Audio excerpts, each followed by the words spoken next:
નમસ્કાર, news city ગુજરાતીમાં આપનું સ્વાગત છે અને આપની સાથે હું છું મિત્તલ ખાણીયા। સમાચારો પર નજર કરીએ તો વરસાદ અંગે હવામાન વિભાગની મોટી આગાહી। રાજ્યમાં 6 દિવસ હળવાથી મધ્યમ વરસાદની આગાહી વ્યક્ત કરાઈ છે। રાજ્યના તમામ જિલ્લામાં હળવા વરસાદની આગાહી છે। 6 દિવસ રાજ્યમાં ભારે વરસાદની શક્યતા નહિવત છે।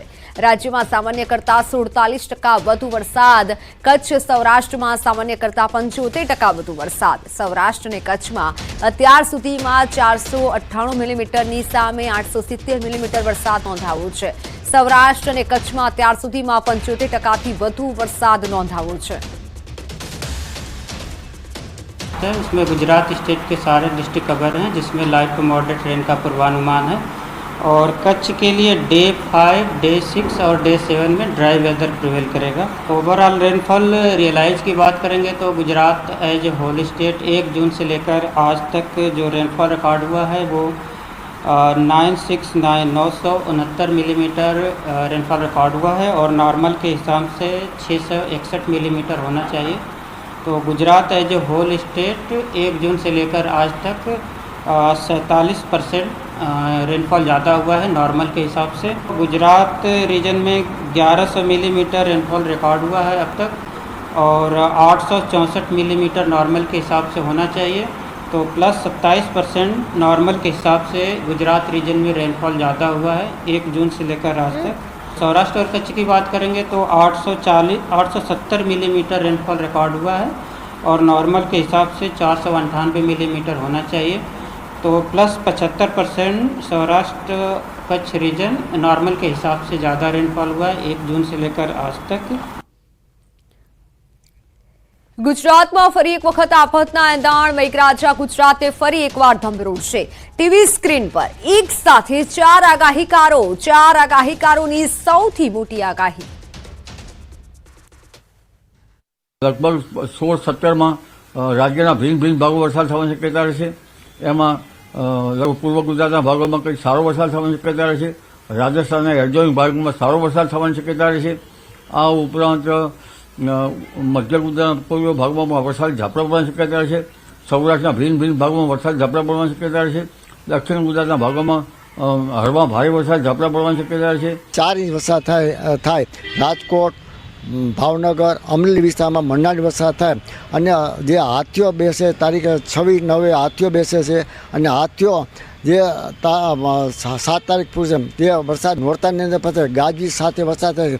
જે પણ વરસાદ થવાથી સમગ્ર સૌરાષ્ટ્ર અને ગુજરાતની અંદર વરસાદ થશે અને શિયાળુ પણ પાક મબલક થશે તેવું મારું પણ અનુમાન છે। કોઈ પણ ખેડૂતની ચિંતા જેવું અત્યારે જે ચોમાસાનું પાક પાણી બગડશે અને ખેડૂત પાસે સાચવવું જો અને શિયાળુ પાક મબલક થશે તેવું મારું પૂરું અનુમાન છે।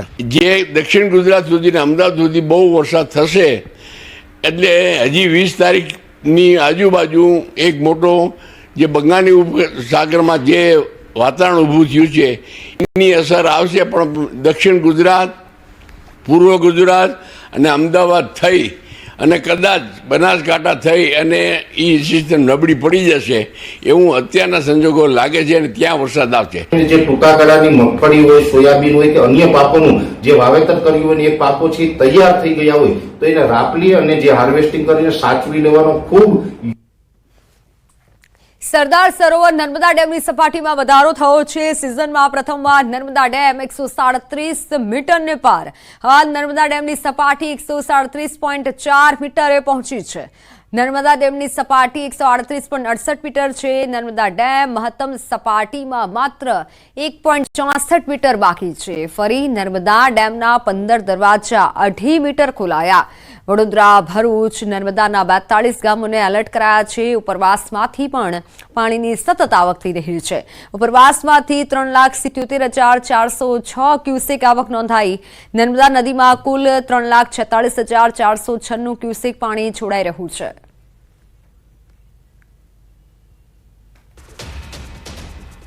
તો આણંદના બોરસદમાં રાત્રે ધોધમાર વરસાદ પડ્યો। ભારે ઠંડા પવન સાથે મેઘરાજાની જોરદાર એન્ટ્રી। સતત વરસાદથી ઘણા ભાગોમાં પણ વરસાદી પાણી ભરાયા।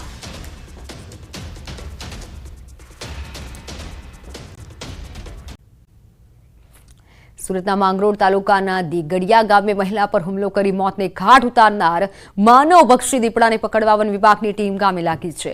વન વિભાગે 8 પાંજરા મૂકી ડ્રોન કેમેરાની મદદ લીધી. સરકાર દ્વારા મૃતક મહિલાના પરિવારને 5 લાખની સહાયની પણ જાહેરાત કરવામાં આવી. જ્યાં સુધી દીપડો પાંજરે ન પુરાય ત્યાં સુધી કોઈ પણ લોકોને એકલા ઘરની બહાર ન નીકળવા માટે તંત્રએ અપીલ કરી છે. તંત્ર દ્વારા જાગૃતિના કાર્યક્રમો પણ કરવામાં આવી રહ્યા છે. તાત્કાલિક આ વિસ્તારની અંદર દીપડો પકડાય એ માટેના પ્રયત્નો શરૂ કરવામાં આવેલ છે. 8 જેટલા પાંજરાઓ પણ મૂકવામાં આવેલ છે. અલગ અલગ 8 ટીમ બનાવી અને દીપડાને શોધવાનું કામગીરી ચાલુ છે અને અલગ અલગ વિસ્તારોમાં દીપડાના ફૂટમાર્ક ખગારની પણ શોધખોળ ચાલુ છે. ગુજરાત રાજ્યમાં લોક અદાલતના આયોજન બાદ મહત્વનો નિર્ણય કરાયો છે. લોક અદાલતની ભવ્ય સફળતા બાદ ગુજરાતના ચીફ જસ્ટિસનો મહત્વનો નિર્ણય. હવેથી રાજ્યમાં પ્રતિમાસ સ્પેશિયલ લોક અદાલતનું આયોજન કરાશે. લોક અદાલતના માધ્યમથી ઘણા કેસોનું સુખદ સમાધાન થાય છે.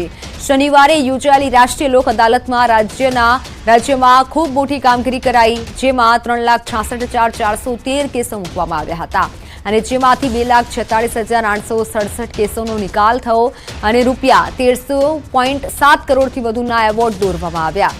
રાજ્યના કુલ 2,97,246 પ્રી લિટિગેશન કેસ પણ લોક અદાલતમાં સમાધાન થયું.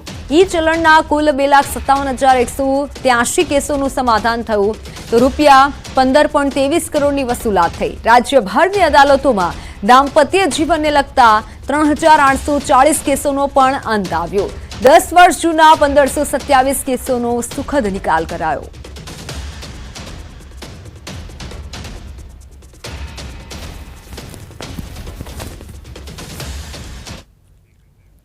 તો વાત હવે પીએમ મોદીના પ્રવાસની.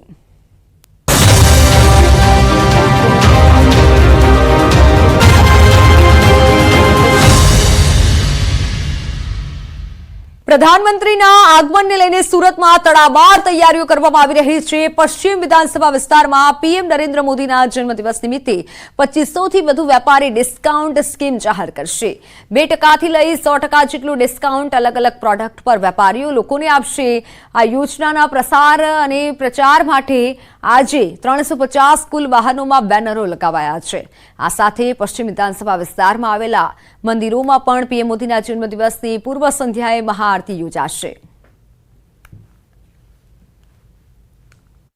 17 સપ્ટેમ્બરે આદરણીય પ્રધાનમંત્રી શ્રી નરેન્દ્રભાઈ મોદી સાહેબના જન્મદિવસની ઉજવણીનો પ્રચાર અને પ્રસાર અર્થે સ્કૂલની 350થી વધુ વાન અહીંયાથી આપણે એને ઝંડી આપીને પસાર કરાવી છે. ખૂબ મોટા પ્રમાણમાં 2,500 જેટલા વેપારીઓ ડિસ્કાઉન્ટ જાહેર કર્યું છે. એ ડિસ્કાઉન્ટ 2-5% લઈને 100% સુધીનું ડિસ્કાઉન્ટ છે. તો વાત હવે પીએમ મોદી આપશે વિકાસની ભેટ.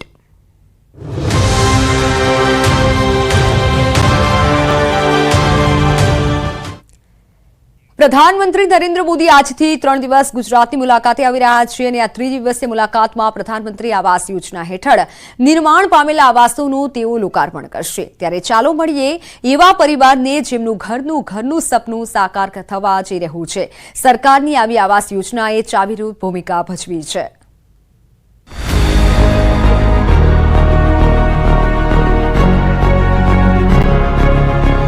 ઝડપથી વિકસી રહેલા ભારતમાં દરેક નાગરિકને માથે છત હોય એ આજની જરૂરિયાત છે. આ બાબતને લક્ષ્યમાં લઈ પીએમ નરેન્દ્ર મોદીએ પીએમ આવાસ યોજના આરંભી અને આ યોજનાને ગુજરાતમાં સાકાર કરી રહ્યા છે CM Bhupendra Patel.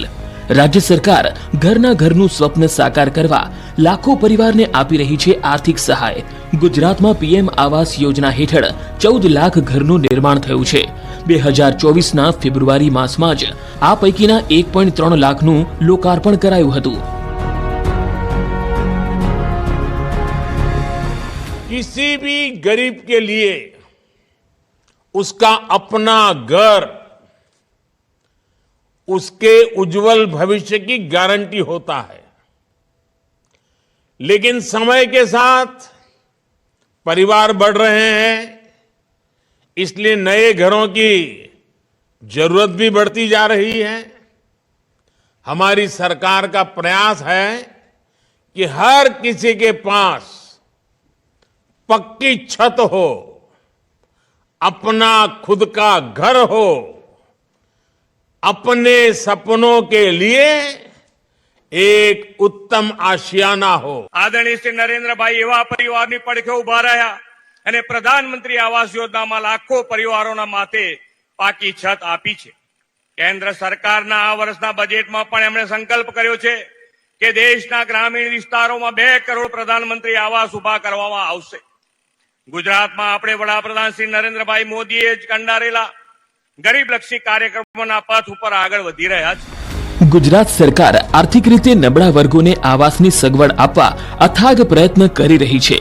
Ahmedabad urban development ઓથોરિટીએ જુંડાલમાં બનાવેલા 1100 થી વધુ મકાનો તેને સાક્ષી પૂરે છે. અહીં દરેક ઘરમાં bedroom, drawing room, study room, kitchen અને 2 વોશરૂમ જેવી ઉત્તમ સુવિધા છે. આ પ્રોજેક્ટમાં 20 બ્લોક છે, જેના 7 માળ છે અને દરેક માળ પર 8 ઘર છે. અહીં પાર્કિંગ જેવી સુવિધા રહેવાસીઓનું જીવન વધુ આસાન બનાવે છે. અહીં સોલર રૂફટોપથી પર્યાવરણ સંરક્ષણનું કામ થાય છે, તો ચિલ્ડ્રન પ્લે એરિયા નાના ભૂલકાઓને રમવાની મોકળાશ પૂરી પાડે છે. ભાવના પરમાર યોજનાના આવા જ એક લાભાર્થી છે અને તેમની ખુશી આપની સાથે વહેંચે છે. જે લોકોના સપના હોય છે કે મારું પોતાનું એક ઘર હોય, એ આ યોજના થકી પુરવાર થાય છે. એટલે હું આ યોજના અંતર્ગત એટલું જ કહેવા માંગુ છું કે આ વધારેમાં વધારે આવાસ જેની પાસે નથી બિલકુલ રહેવા માટે ઘર, એ દરેકના માટે આ યોજના પહોંચે એમના સુધી એવી આશા રાખું.